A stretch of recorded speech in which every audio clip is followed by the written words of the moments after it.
a quick postscript or sidebar.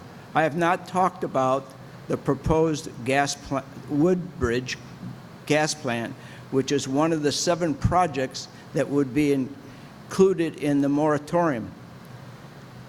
My testimony to the New Jersey Transit Board, which has proposed a gas plant, one of the 7 that would be stopped, was reported in an article as follows, that I said, quote, "We have a patient who is bleeding out, and we're putting a Band-Aid on that patient when a tourniquet is required. I asked the governor to enact an immediate moratorium on fossil fuel plans," end quote. You could ask me why my statement about a tourniquet is such a good analogy, or you could ask why Governor Murphy has not already taken the action that I'm suggesting. Do you have any questions? Thank you. Well, I know that the business administrator is in receipt of the policy that you had sent to him. Yes, I believe I'm not sure if I sent both the one about divestment and about enacting a moratorium, but if I haven't, I can correct that. Yeah, we can remain in touch, Mr. Madison, and I'm going to share your input with the board. Thank you. No, thank you very much, Thank Mr. you. Madison. I was wondering if we could have some of the shared information. I've seen Mr. Madison come for years and stand alone in his viewpoint, so I love you sharing your voice, but I would love to have more information as well, or at least joining a committee where it can be researched or something of that nature. Mr. Madison, I would also add that, our concern, is a shared concern. I worked very closely with Mr. Oliveira, kind of leading the charge here for electronic EV infrastructure. I'd like to see us be a leader in that here in the district and making sure that we take advantage of the upcoming grants and opportunities that the state will be affording. Unfortunately, Mr. Oliveira, from what I understand, there tends to be a lot of hoops to jump through. They try to tout these, grants, but then at the same time, when you go to apply for them, you're bound a little bit, as you turn street to street. But I think Mr. Oliveira is doing a great job. He's staying on top of it from, the board's perspective and from the district.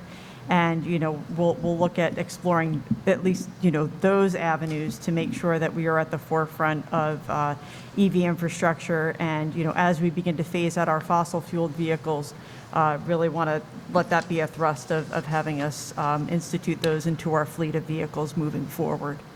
Yeah, that's a good example of things that are difficult to achieve. And what I'm suggesting is that allowing more fossil fuel plants to be constructed in New Jersey, which would increase greenhouse gas emissions, it makes absolutely no sense at all. And the work that we have to do after the tourniquet is put on, you've provided an example of how difficult those things are going to be. So we ought to take the simple action first. Stop building fossil fuel plants in New Jersey, period.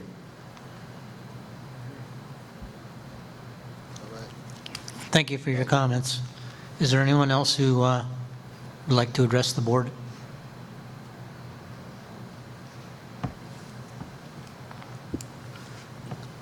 Seeing that there's no one else, do we have a motion to close public comments? Second. All those in favor? Aye. All those opposed? Item 14, fiscal plannings and operations. Ms. Lane. Be it resolved that the following motions identified as items A through I be approved as presented. Second. Is there any discussion? I would just like to say, as far as, where are we?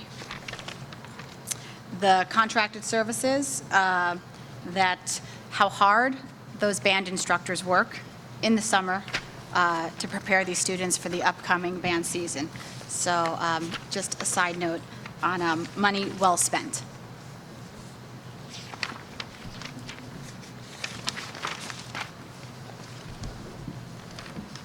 Are there any other comments?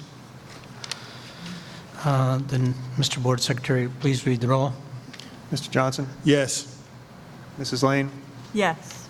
Mr. Laughlin? Yes. Ms. Rashid? Yes. Ms. Scotto? Yes. Ms. Smith? Yes. Mrs. Corradino? Yes. Ms. Cherry? Yes. Dr. Connors? Yes. The motion's carried. Item 15, policy, Ms. Smith. Be it resolved that the following motion identified as item A be approved as presented. Second.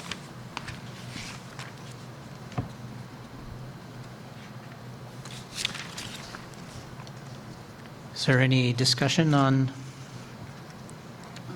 this item? No, we just give kudos to Mr. Rubin and Ms. Smith, the corporation law enforcement agencies. I know you had to revise it. It's a lot. Obviously, there's a lot of scrutiny going on right now. So all the background and everything you guys did, kudos to you getting this done. I just had one question, but it was answered by our business administrator, and that was on the policy 8561 on the procurement procedures for school nutrition programs. If it was anything major other than just, but it was more of just a table insertion, correct? Yeah, the existing procurement table was updated with more current numbers, and what was formerly in the policy, an appendix, was removed and replaced with a reference to New Jersey Department of Agriculture form. I think the incentive for that is if the Department of Agriculture changes anything on their table, they will do it, and our policy will still be intact, and we won't have to update our policy because the appendix is gone. We merely reference their table. And it's somewhat related to the school nutrition, not to the specific policy. It just made me think of, David Oliver, are there plans to continue with the free lunches and from the United States, from the Department of Agriculture? The Department of Agriculture extended it only to the end of the summer. So it is beneficial to our summer programs, our summer camp program. But for the upcoming school year, there at the moment is no extension. You hear different legislators talk about wanting to extend it, but at the federal level, I have not heard anything. There's a couple of state bills, one of which would expand the breadth of who's eligible for reduced lunch. That will not become effective till September of next year. So nothing imminent. At the moment, as of September 1, we will be back to pre-COVID days where everyone has to fill out an application if they wish to qualify for free or reduced lunch. So then it's important that as a district, that our schools really reach out to parents. And because, once like you're out of a routine, it's hard to get back in to make sure that they complete their applications to see if they are eligible for free and reduced lunch. So just something to think about. I don't know if we can do something where we, maybe have a parent night in the beginning of the year where we get people in and kind of walk them through. I know that I'll be going with my daughter to the college boot camp coming, which is preparing you for how to fill out applications and things along that line. So I'm very excited because it's overwhelming. So maybe something to think about if we can have sort of like I don't call it a boot camp, but something where we can maybe bring some families in and jumpstart that so it's not so overwhelming. A few comments on that. The challenge with that, we tried a soft approach with that, but oftentimes there can be a stigma with being in a group and filling out free and reduced For lunch sure. applications. For sure, of course. We haven't really found that to be effective. Okay. We absolutely will be pushing it in all back-to-school meetings for all to fill it out. Everybody. Because sometimes there's folks that are eligible and they don't realize it. The good news is, because this was a major concern of mine last year, we had an extremely aggressive push last year to get folks to fill it out. And our number of families that qualified for free and reduced lunch increased. That's correct. Part of it might have been due to... You offered free iPad insurance, correct? Yes, Which which we're no longer allowed to do.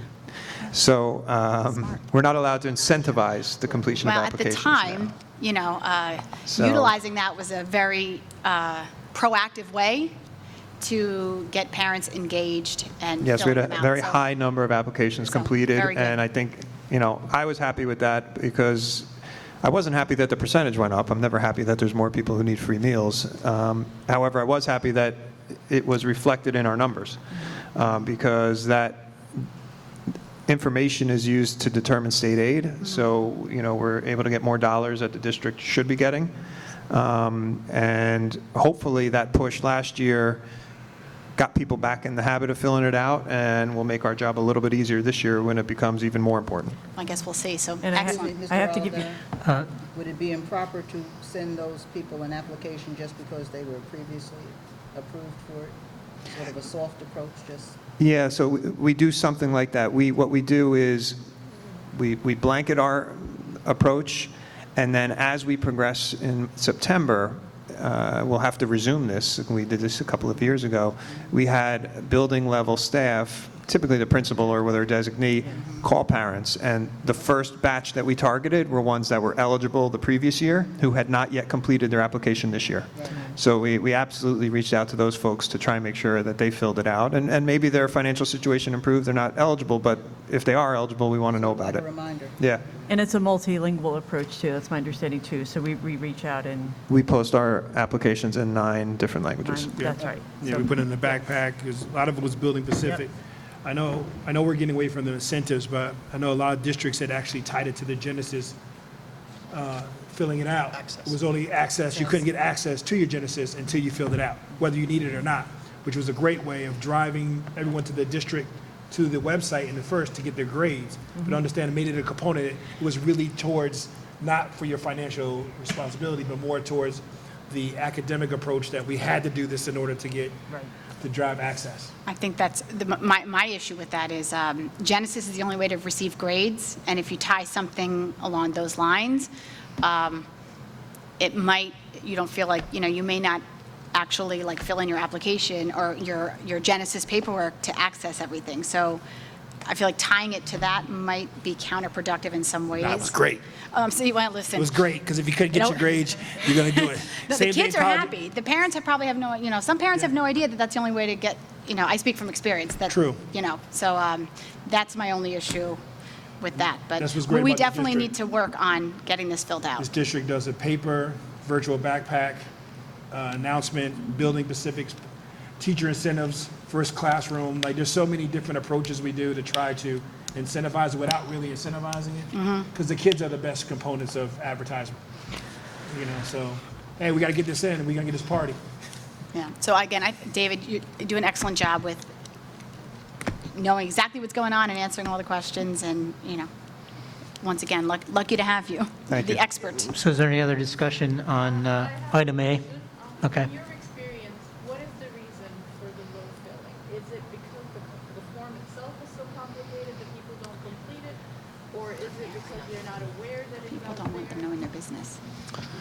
That's The business. form is one page. I don't think, now I'm a finance person, so I don't think it's intimidating. You do have to fill in a couple of numbers. I just think, People don't want, not to speak for you, David, but parents don't want the school to know their personal business. That Yes. it's none of your business. There's some of I think that's part of it. It's always had a negative connotation amongst parents, that it was for only below-level income earners. So it did carry a negative stigmatism for the many years. And again, as you say, it's personalized, it seems inviting, it seems, and no one really wants to give their salary. Can it be an online form that's on the district website? it is. We encourage folks to do it online because it's much easier from our perspective. The application gets processed almost immediately, essentially within a day, as opposed to paper, which can take 10 days. Is there like a how-to help document or a video that, they can watch for 30 seconds and quickly walks them through, do this, do this, do this? There's not a video, but that's an idea. That, idea. Yeah, we can look into. Yeah, that's a good suggestion. Dave, I have a question. Is there an automatic rollover from county assistance over to the food service, or no? Yeah, so we get automatically uploaded information for folks that are what we call directly certified. Okay. So they are not It's a required to step fill out the That's application. one less hoop to jump. Well, thank you. That's been a good discussion, and that's the reason that I asked the question is because with COVID, and then there were programs where we were getting, the children were getting free lunches, is that it got confused with the program of free and reduced lunch.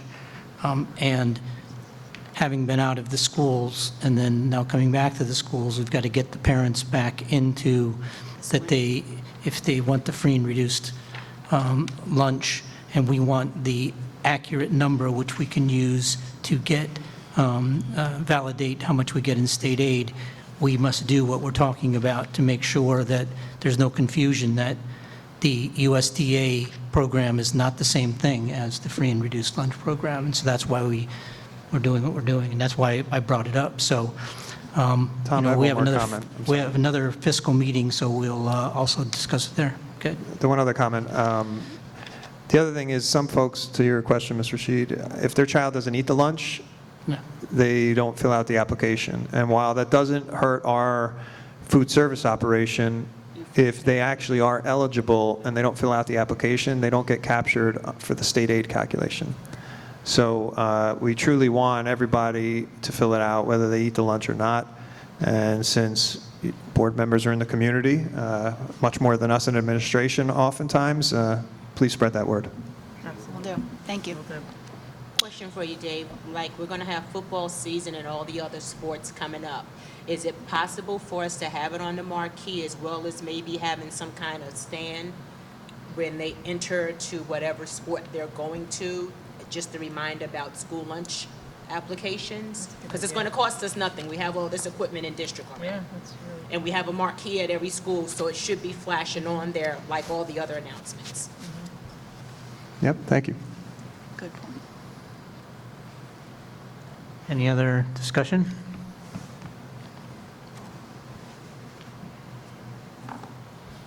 Did we vote on that last? Yeah, he's taking notes, and before I ask him to call the roll, he can capture the last note. Okay? Mr. Board Secretary, will you please call the roll? Mrs. Lane? Yes. Mr. Laughlin? Yes. Ms. Rashid? Yes. Ms. Scotto? Yes. Ms. Smith? Yes. Mrs. Scordino? Yes. Mr. Johnson? Yes. Ms. Cherry? Yes. Dr. Connors? Yes, and thank you for your versatility, Mr. Board Secretary, Mr. Business Administrator, Mr. Note Keeper, and Mr. Board Secretary Roll Caller. Thank you, Mr. President. We'll now move on to item 16. 16, curriculum. I told you, he had one of those Harris cookies. Be it resolved that the following motion identified as item A be approved as presented. Second.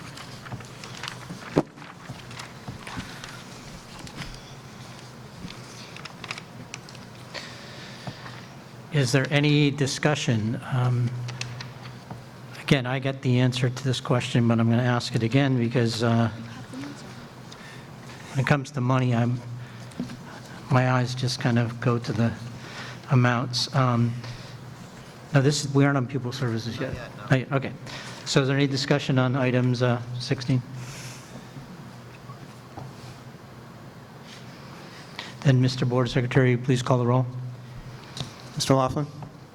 Yes. Ms. Rashid? Yes. Ms. Scotto? Yes. Ms. Smith? Yes. Mrs. Scordino? Yes. Mr. Johnson? Yes. Mrs. Lane? Yes. Ms. Cherry? Yes. Dr. Connors? Yes. Motion carries. Item 17, pupil services, Ms. Gordino. Be it resolved that the following motions, identified as items A and B, be approved as presented. Second. Is there any discussion? And this is where I had asked the question of the business administrator about specifically item A, change in status of out-of-district placement. Not so much what it was about the student, as much as the amount for $86,598. And just an explanation of how we do not control those amounts, and those amounts can be hard to predict, so a little elaboration. I mean, So when we send children out of district, we clearly pay tuition. That tuition is set by the district, really by the state, actually. They come up with a tentative tuition rate by the state. It's based on budgeted and audited figures.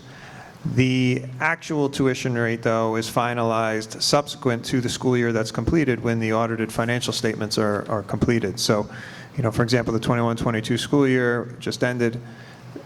Most audits will be completed over the next 6 months.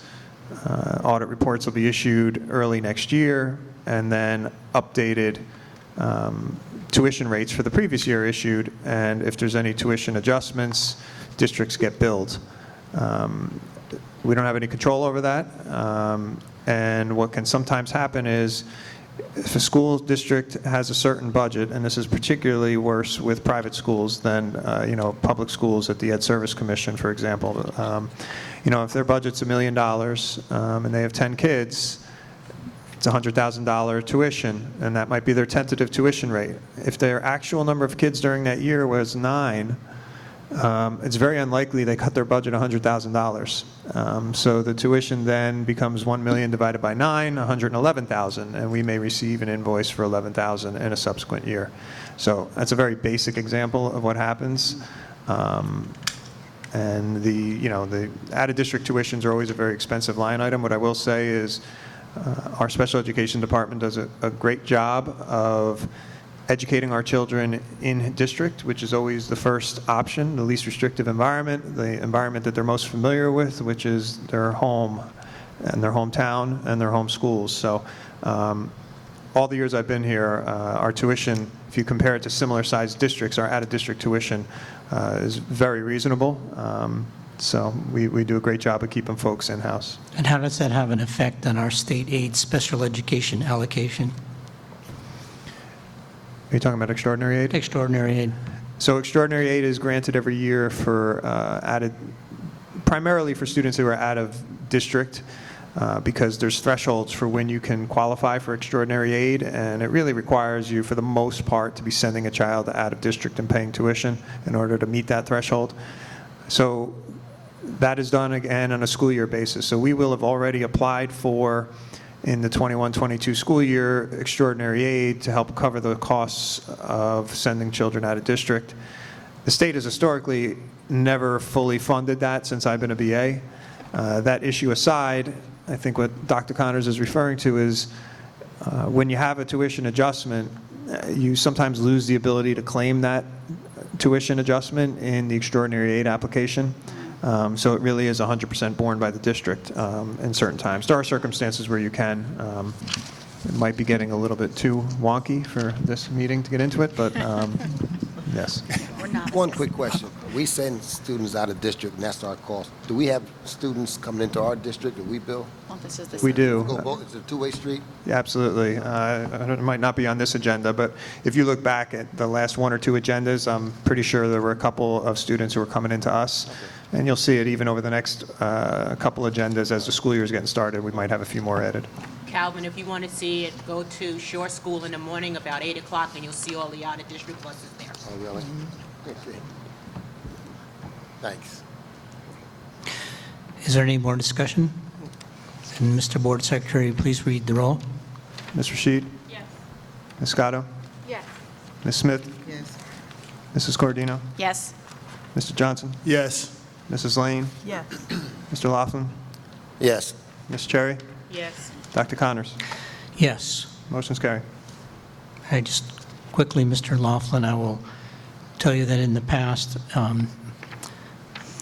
one of the strategies with the better transportation was that we would hire more special education personnel and then buy more buses so that we could provide service to out of district to bring them into district and pay for those buses. So your question is, it's going on for a little while now, but it's a good thing because we then can provide Denell and other places something that they themselves couldn't do. So, Cool, perfect, thank you.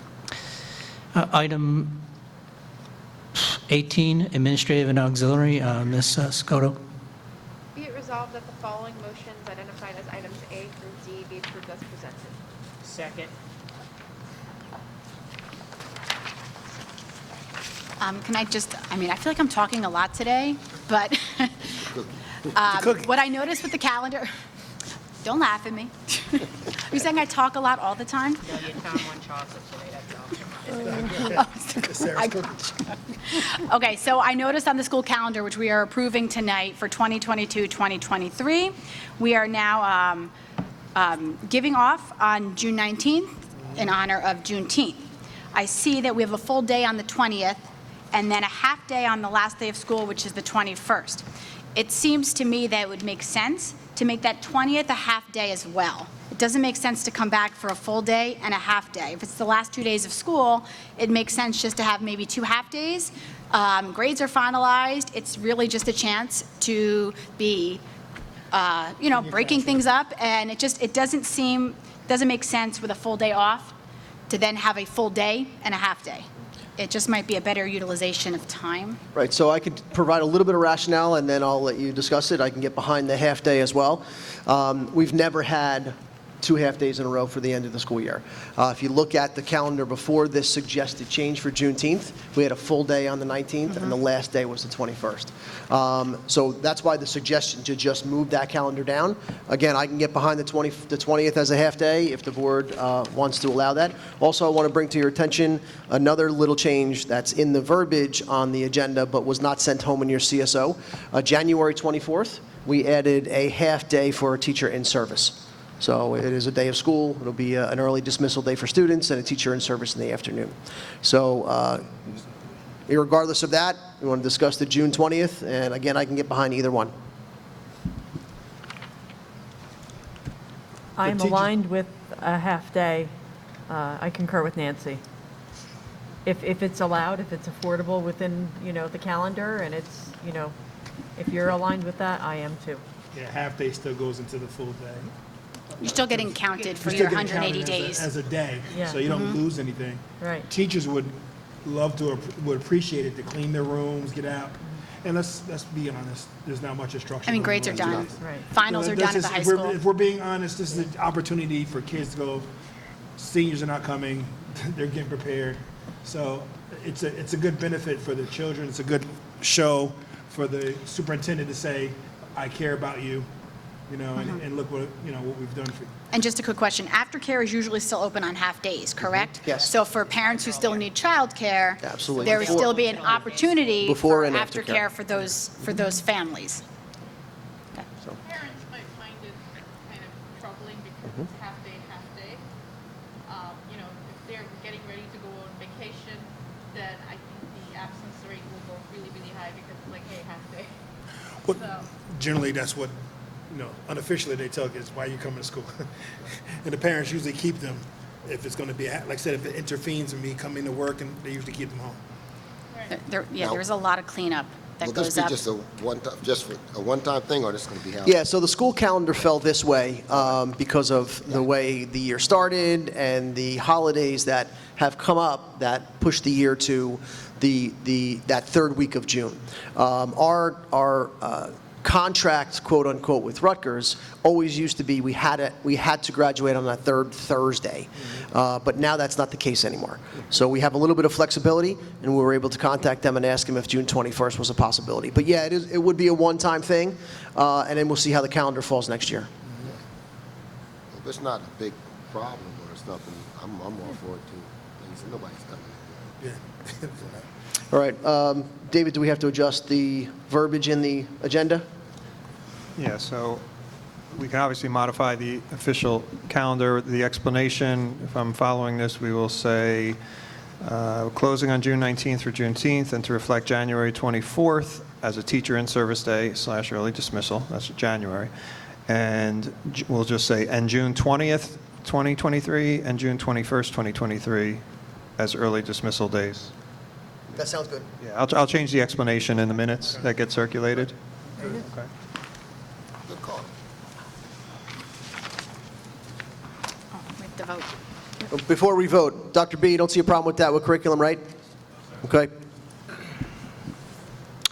Is there any more discussion?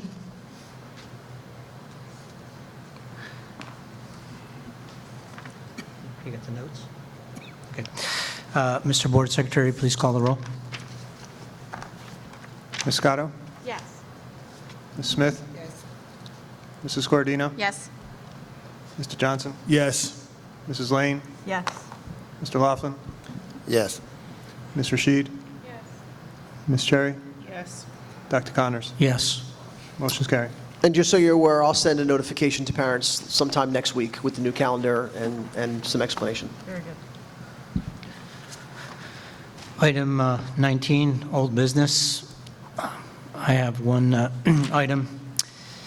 In the past, we have discussed forming 2 ad hoc committees. One was on later school start times, and the other was on overall school safety. In discussing with the administration and thinking about this in terms of getting participation from the public as well as board members, I would propose that we put those 2 efforts into existing committees.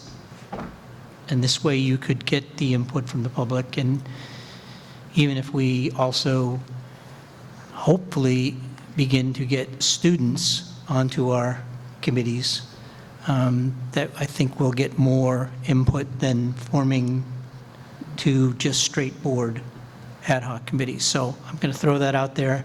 I don't have anything specific to propose, but just think about it. Later school times could fit into one of the committees, and as well as overall school safety. Okay? Makes sense. Yeah, like culture and climate, or, yeah. Okay, and then we'll make a proposal for next month. The next item, is there anyone on any other old business? Anyone? New business, item 20, is, I have one item, and I'm going to share this with the superintendent, and that is that it's the time of the year where the administration with the board here is drafting our annual district goals. And a draft was emailed to you by Dr. Ranelli on July 6th, and it was also included in your last packet. The process will be, please send me and copy Dr. Ranelli any comments you have on any of the goals so that we could put together the next draft so that we would still be in compliance to do it, and we would vote as a board on August 4th. Well, no, hold on. No. So August 4th, it would, That's yeah, right. August 4th would be the date that you would receive all of the comments and updates from you all in the CSO. So in the CSO on Thursday, August 4th, you'll receive a draft with all of your comments and included suggestions in there. And then the vote would be, with some discussion, obviously, the following Thursday, which would be the board meeting for August, which I think is the 11th, if I'm not mistaken. Right, and if you could clarify for the board, and if I'm correct,